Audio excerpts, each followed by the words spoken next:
Кстати, знаешь, где самая первая баня во всех наших вот окрестностях, которые я знаю? На Урале имеется? Да, на Урале. Нет. Остров Фер, Новосибирск. Так.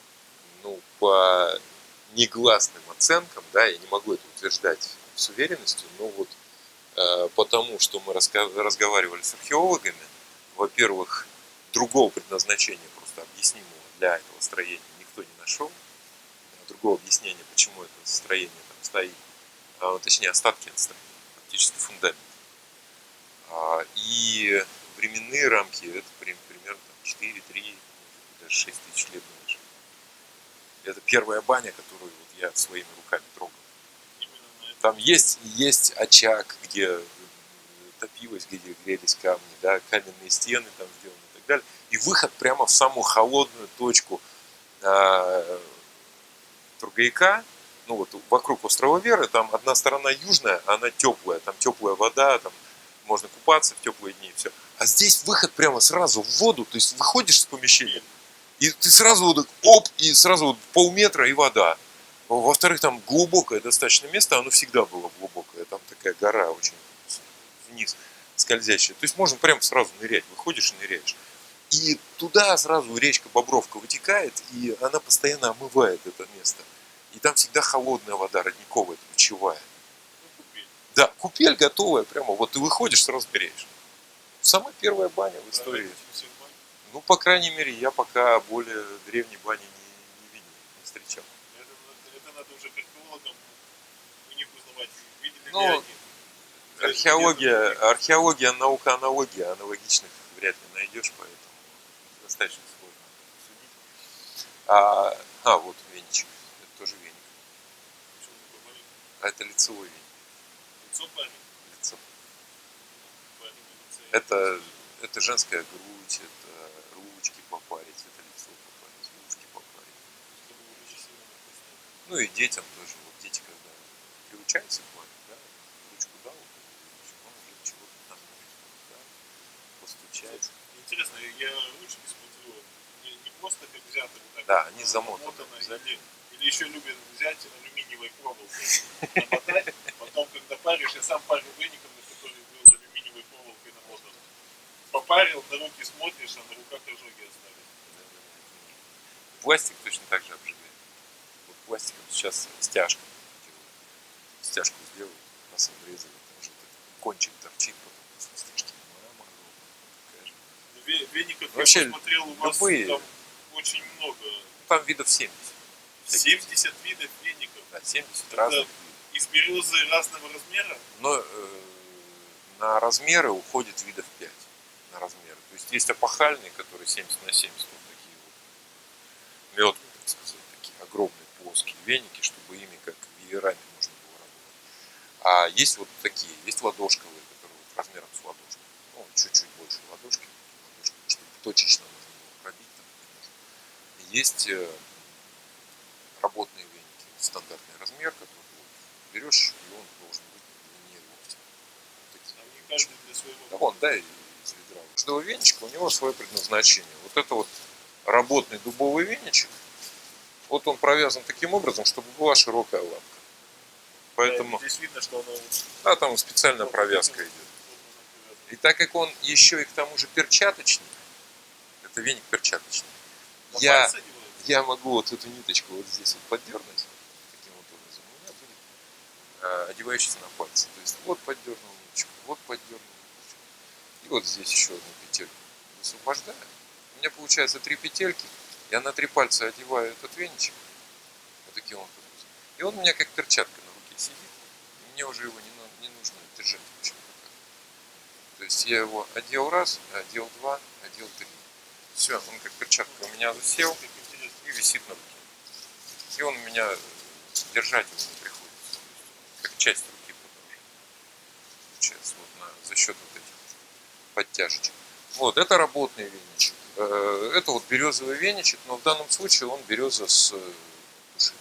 Внутри душица. Да, то есть там где-то процентов 20 душицы внутри. Вот это береза с ивой сделана, там вот внутри ивовые веточки.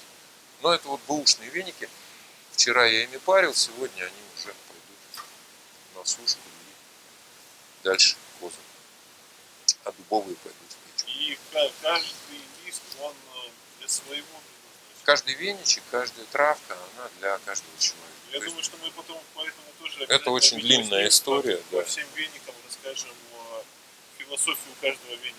Вот это пихтовый веник. То есть он не для парения, он для ароматизации в первую очередь. Ну да, я в первую очередь, когда сюда в баню зашел, я обалдел от запаха, как будто я попал в лес. Пихтовый лес. Очень-очень вкусно пахнет именно вот от этого вот веника. А вот теперь Новый еще, год сразу вспоминается. еще один фокус этой бани. Дело в том, что перестали пользоваться люди самоварами по той простой причине, что неохота жопу морозить. Потому что самовар, это что? Это надо сапог, это надо трубу, это надо вынести на улицу, на улице стоять рядом с ним, а там мороз, там минус 30, минус 40, да, и я на улице буду, значит, вот там трубу одеваю на него и пошел его кочегарить, да, вот на улице стоять рядом с ним, там, его прокачивать там и так далее, шишки Проще же подкладывать. электрический Да, чайник. проще, раз подошел электрический чайник. Вот теперь смотри, сейчас вот будет фокус на спор. У меня этот самовар обгонит электрочайник. Обгонит электрочайник. Обгонит электрочайник. Интересно. Потому что, ну давай вот этот старый возьмем. Старый самовар возьмем. Этот новенький, сталинский, а этому уже больше 100 лет. Где-то 120. Этому где-то 120 лет. Из какого он металла? Ну, тут бронза. Бронза. Вот тут вот. Вот тут вот у нас клеймо. И там 1880 читается, а вот последняя цифра то ли 6, то ли 8, не знаю. 1880 какой-то там. Ну, где-то вот 130, 140 лет. Сколько же чая уже? Вопрос не в этом. Ты даже не представляешь, сколько это стоило. Вот смотри, самовар в царские времена стоил, ну, в разное время по-разному, но то, о чем я слышал и читал, да, ценник на самовар где-то 25 рублей. Хороший самовар стоит 25 рублей. Это же тогда были очень большие деньги. А дом стоил 15. Два дома. Корова стоила 5, лошадь 7. Вот так. Коза за рубль. 25 коз. Да, то есть это 3 коровы или там 1,5 дома, 1 самовар. Почему такой дорогой? Потому что металл дорогой. А и сам металл? Вся работа с металлом стоила бешено дорого. Домен не было, печей не было. Вся Это работа всё с металлом ручная это была, да, это все ручная работа, это все очень дорого. А теперь подумай, сколько было колосников в 1800 году. Много. Нифига, ни одного. Колосниками не пользовались. По крайней мере, не делали колосники из металла. А, ну да. Потому что это дико дорого, и ни одному крестьянину это было не подвластно. А теперь Ну, дверки каменные делали, задвижки такие, затычки. Ну, когда уж безвыходно делали, покупали, дорогие делали. Потому экономили на все. Вьюшка почему так называется? Не задвижка, а вьюшка. Вот то, что мы сейчас задвинули задвижку, раньше это была вот такая вот дырка, да, которая закладывалась просто камнем, закладным камнем. Закладывается. Такого же размера. Да. А там внутри вился дым. Дым доходит до нее и потом летит дальше. И сюда можно было задвинуть камень, который перекрывал этот дым. И она и называлась вьюшка, потому что там бьется дымок. Вот это вьюшка. А потом она превратилась в задвижку. Не было денег на металл. Очень дорого с металлом работать. Не было колосниковых печей. Колосниковые печи начались тогда, когда пошла уже коллективизация и прочее. Первые колосниковые печи я нашел только уже, ну вот, в 1900-х. Ну, там, наверное, и печи, когда колосники пошли, печи, наверное, начали топить уже углем. Да, начали топить всяким, то есть и уголь там, и так как это было прочее. дешево и быстро затопили, быстро протопили. Перестали считать экономику. Просто если экономика должна быть экономной, потом экономика должна быть, а потом в конце концов экономика должна.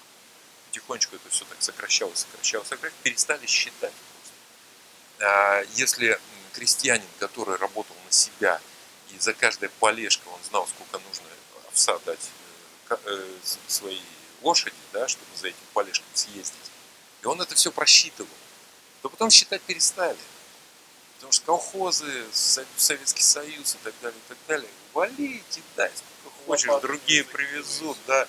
Поэтому колосники, огромные печи. Никакого, так же, как у паровоза КПД 5%. 5%. У паровоза КПД 5%. Ну что, ставим? Давай. Прямо наспор, засекай по времени. Можно параллельно включить электрочайник, приколоться. Ну ладно, сейчас мы просто посмотрим, как он будет закипать. Сейчас мне надо воды. То есть сейчас самовар мы забодяжим, да, закипячим. Смотри, видишь, вот сажа. Несмотря на то, что я постоянно протапливаю сосенкой, да, тем не менее, какое-то количество сажи всегда есть. Хоть немножко, но есть так, миллиметра полтора. Угли, вот я сейчас специально его шевелю, чтобы он давал искру, искры вылетают наверх, и эти искорки прилипают и выжигают вокруг себя небольшие пятачки сажи. Да, ну что тут это не закрывать. Не смотри, что я делаю. Все, дым никуда уже в дом не пойдет. Дым пойдет на улицу. Мало того, я за счет вот этого сделал 8-метровую трубу у самовара. Ты когда-нибудь у самовара делал 8-метровую трубу? Да, и до верха. У нее 8 метров. Это такая тяга сейчас будет бешеная. То есть всегда в печи сразу предусматривается самоварник. Предусматривается вот это вот свисток. Для того, чтобы спокойно сидеть. Да, все видели в стареньких печах, в стареньких печках всегда есть такая круглая дырочка, и она закрывается еще таким лепесточком. Вот это как раз для самовара и есть дырочка. И в каждой печи, которую я сейчас проектирую, обязательно есть вот это вот место для самовара и место. Так как здесь я еще это не продвинутый был, чтобы там, мне просто повезло, у меня прочесное окошко оказалось вот подходящее. И когда прочесное окошко мне же предлагали сделать вот такое, я говорю, не, подожди-ка, давай-ка дверцу поставим. Я попробую туда всовываться. И все. Пришлось, правда, развернуть трубу самовара в обратную сторону, но сработало. Ну, да. Работает. То есть, и все, и теперь мы просто берем и затапливаем самовар. Если у нас там уголь уже есть, то мы можем готовым углем это сделать. То есть мы просто берем готовый. А как это можно использовать в обычных современных банях с металлическими печами? Потому что тоже люди любят посидеть в комнате отдыха. Вот последнюю баню мы 6×4 ставили с рук. Человек сделал специально большой предбанник для того, чтобы там посидеть, попить чаю. Там тоже можно сделать такой же выход. В общем, я тебе скажу следующее. Лучшая железная печка – это камень. Лучшая железная печка. Да, когда народ начинает говорить, посоветуй мне, какая есть у нас железная печка, да, я всегда объясняю одинаково. Лучшая железная печка – это все-таки печка камень. Но есть некоторые уникальные случаи, когда можно и железную печку довести до состояния каменной. За счет чего? За счет каменных ламелей. То есть, когда железо обносится полностью камнем, делается кор или делаются вкладыши, делаются каменные ламели внутри железной печи, тогда да, имеет место быть. Это делает ВВД, это делает Ферингер, Инжкомцентр ВВД, это Климатская в Москве. У них очень грамотные печи, которые подороже, вот из дорогой.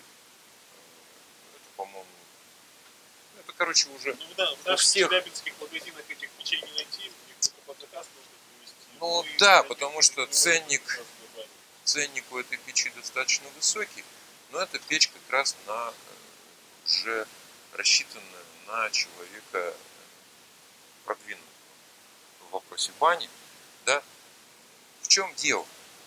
Объем, объем теплоносителя в любом случае должен быть достаточным, чтобы удерживать тепло какое-то время. Это же сердце бани. Да, чтобы не погасить печку, и не сразу же стало холодно, а это должен быть большой аккумулятор тепла. А чтобы аккумулятор тепла работал, нам необходимо его создать сначала. То есть он должен быть достаточно большой. Все, дым мы выводим сейчас на улицу. Сюда у нас ничего не дымит. Труба уже горячая, на нее уже пошло. В общем, Она уже вообще горячая. она уже очень горячая. И внизу уже можно видеть, что там уголь. Я еще огня не добился, только уголь бросил. И угля-то бросил там, что, 5 угольков. Просто только затопили печку, угля еще. Но самовар сейчас уже начинает нагреваться. То есть дальше какая история с этим самоваром? Почему в самоваре чай вкуснее, да? Потому что когда мы живым огнем работаем, самовар это не электричество, которое облучило, в микроволновке поставь стакан и потом эту воду попей, она мертвая, она пустая, в ней ничего нет, она там взорвалась, это жареная вода. Здесь же она общается с живым огнем, немножко другой источник энергии. Да? Вроде так вот по кинетике одно и то же, там тепло и здесь тепло, но здесь нет облучения. Да, частицы, там длинная физическая история. Там нагрев идет за счет трения. Да.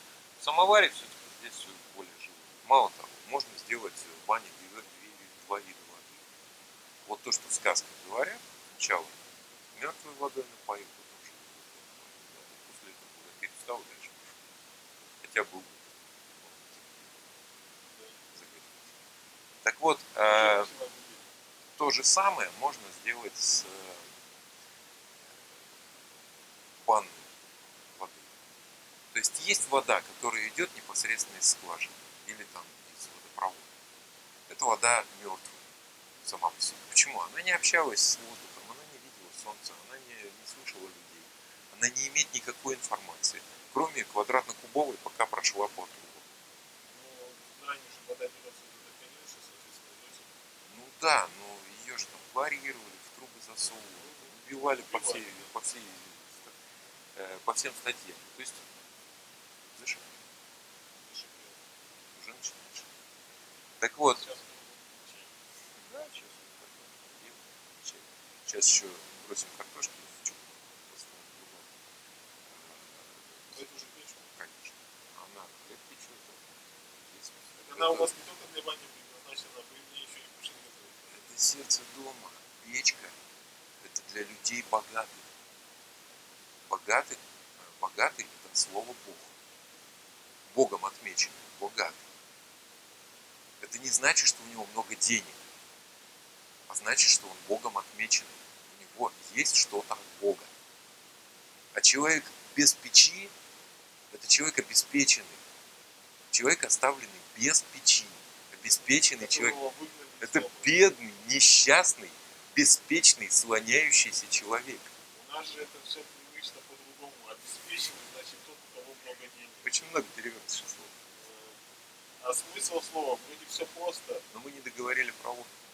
Да, давай про воду. Так вот, мертвая вода идет из-под крана, и она иногда нужна для некоторых обрядов, для некоторых традиционных вещей.